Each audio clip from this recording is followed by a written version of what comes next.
ride. White line highway, tell all your friends they can go my way to up your nose or through your vein with nothing to gain except killing your brain. Big money on the trot. Cocaine.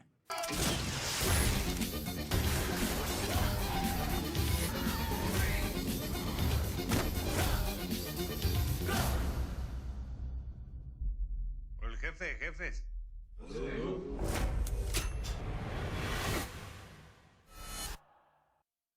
Diego, welcome to NDTV. Are you having a good time in Mumbai?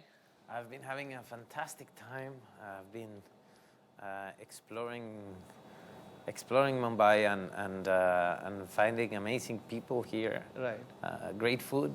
Yeah, and, great. and just, I mean, it's a short trip. I'm here for just a day and a half. Oh, that's it? Yeah, I wish I can come.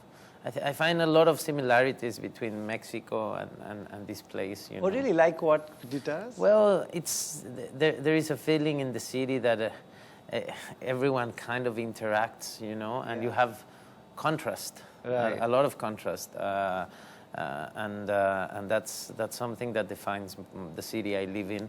I live in a 22 million people city. Wow. So we have things in common. We have things in common. Yeah. Right. One of those cities where you go like, I don't know how everything works out. I mean, That's true. That's so true. how do we wake up and things actually work the next day? You It's know? like a big machine. It keeps going on and on. Yeah, with its own logic, Yeah, you know, its own- and but also culturally, you feel there's a richness here, Right. that I just would love to have more time to explore. Yeah, we'd love that too. So is this your first trip to India? Have you been It's here my before? first time to India. So and, that's it. You go back from Mumbai, or you're going to explore the rest of the country? The as thing is, I gotta go now to Los Angeles and then Mexico, New York, and we're promoting the series all Yeah. around the world. well? Right. So this is one of those trips where, it's too fast, Right. you know, too fast to adjust. In fact, could you tell us what is this phase like when you all are promoting the show, going to city after city, meeting new people? Does this go really fast? Is this a haze in your mind, or how does this go? Yeah, the jet lag is important. Right. You know, right now I am 11 hours ahead, 11 hours and a half ahead of my hometown. Right. I was in Singapore recently, which was another 4 hours. Right. Now I go back to 16 hours. It's like crazy, you know. So tons of water. Right. And you know what happens is that there's a moment where you don't have time to assimilate what's going on. You know, I'm seeing so much images.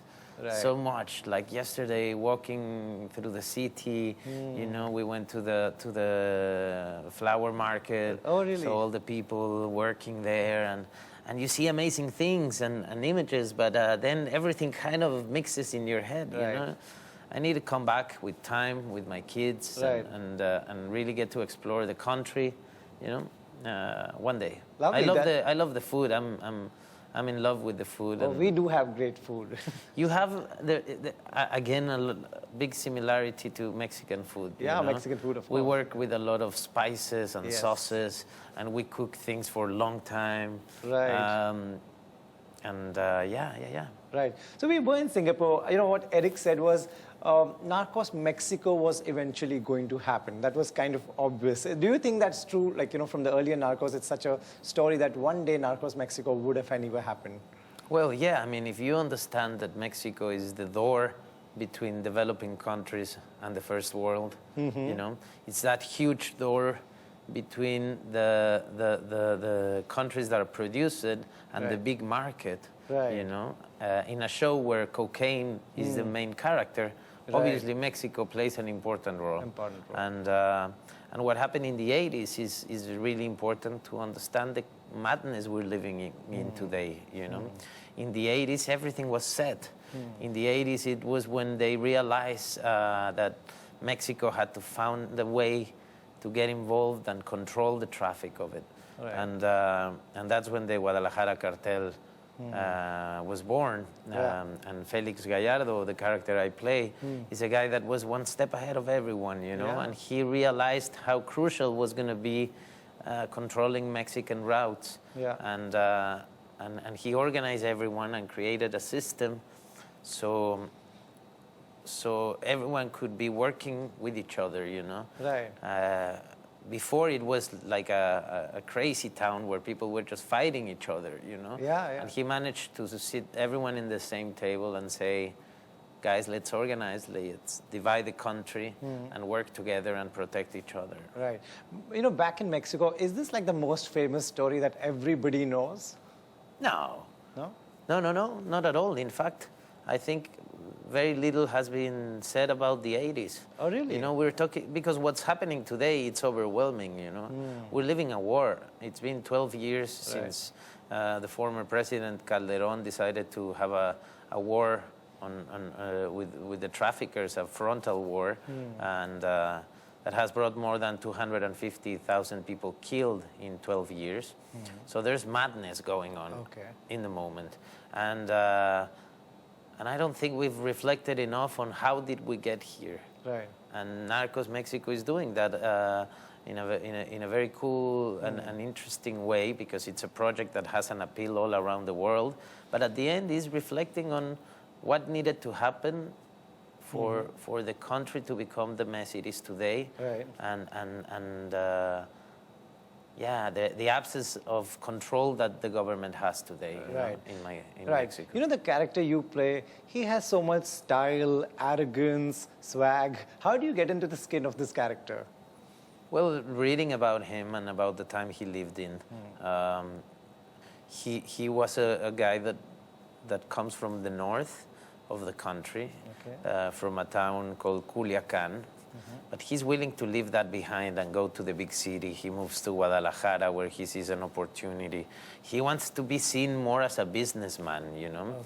He loves to belong to that kind of part of society. Right. He buys a hotel, he buys restaurants, he's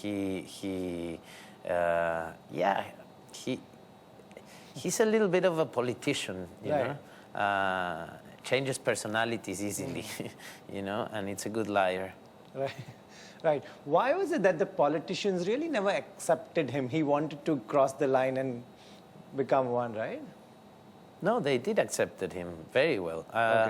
But no, he didn't want to become a politician. He wanted to control politicians. Control politicians. And I think in Mexico it's clear that it's the other way around. Yeah, you know? okay. There is there's other type of criminals. They're wearing suits and they have positions in politics, and they are allowing this structure of corruption to operate. You know, otherwise it's impossible. Right. To create what these guys create, you know. True. You need the involvement of every level of power, you know. You need the politicians, you need the police, you need the military, you need support in both sides of the border also, you know. Otherwise this could never happen. Right. And you need a market. So it's quite, what I like about this the season that I'm part of, Narcos Mexico, is that it's not about good and bad guys. It's about a system where many are involved. Okay. And a system that operated perfectly in the 80s and lives more in the gray areas, you know. It's not about black and white. Right. Right. My last question is, how does one do a show like that, play a character like that, and not glorify the character, not glorify drugs? Well, I think it's all in the point of view, you know. If you're thinking of the victims instead of them, then you're doing it right.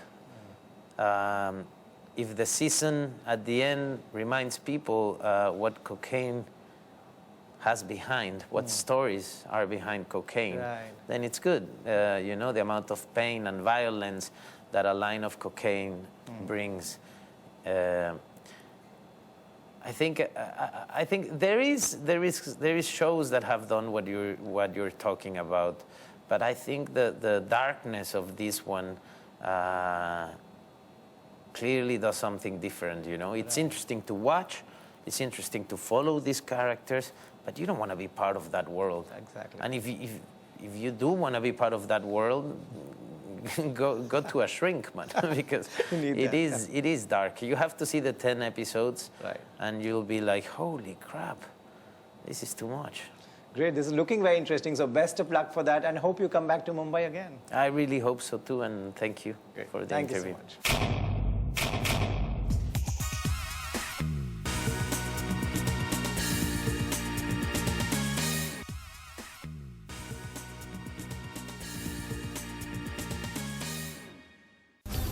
Get higher, girl. Get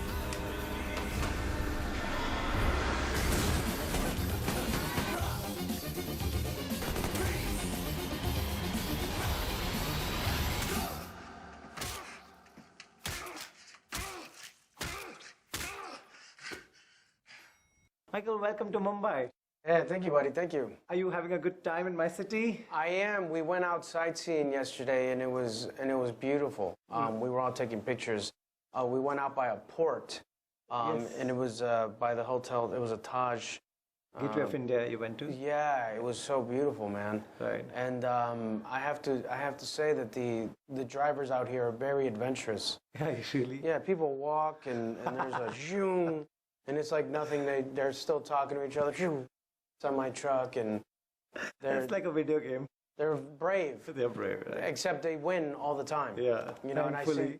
I see 4 cars coming in, and they go shh, and like nothing, like water. Right. What is it when you this is a very short trip. I wish you were here longer, and I hope you come again. Yeah. But what are you going to take back from this very short trip? Well, I got to be honest. I think more than anything, I love food. It's the food. Food, yeah. Yeah, like every morning, I don't even know what it's called.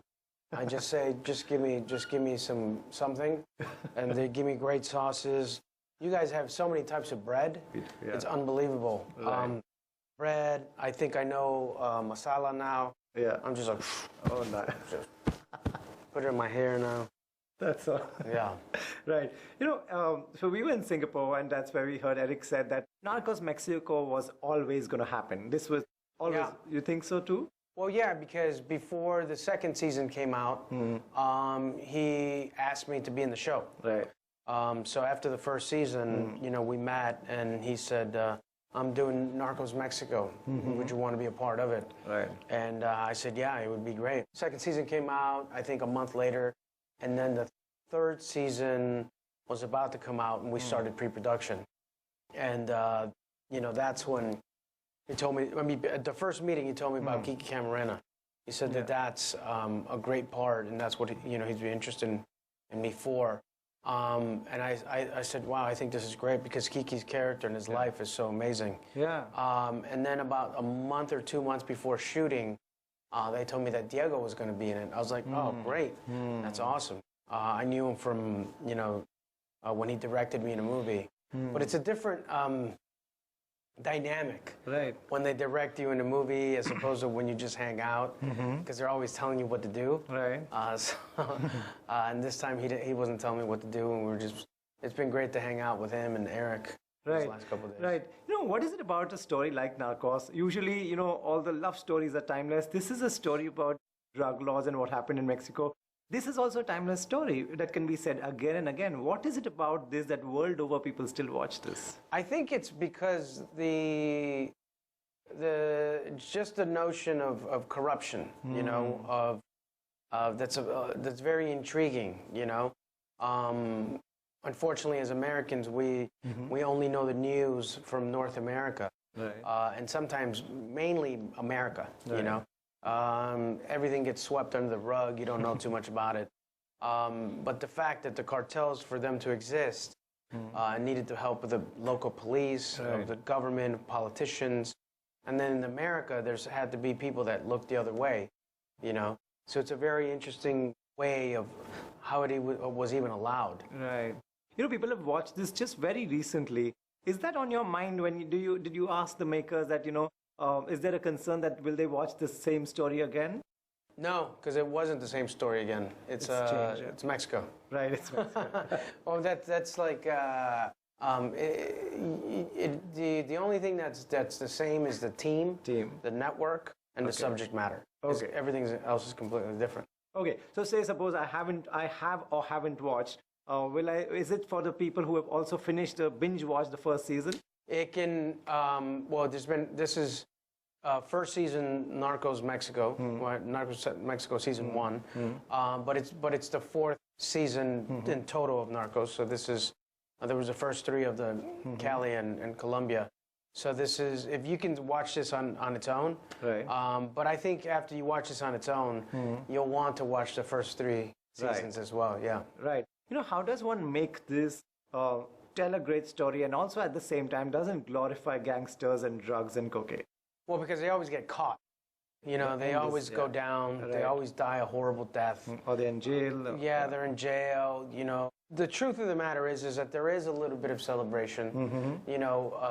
When you're, when somebody who's poor finally gets money, but that is very short-lived. They only get to, spend that money for very little. Almost all of them always end up in jail, dead.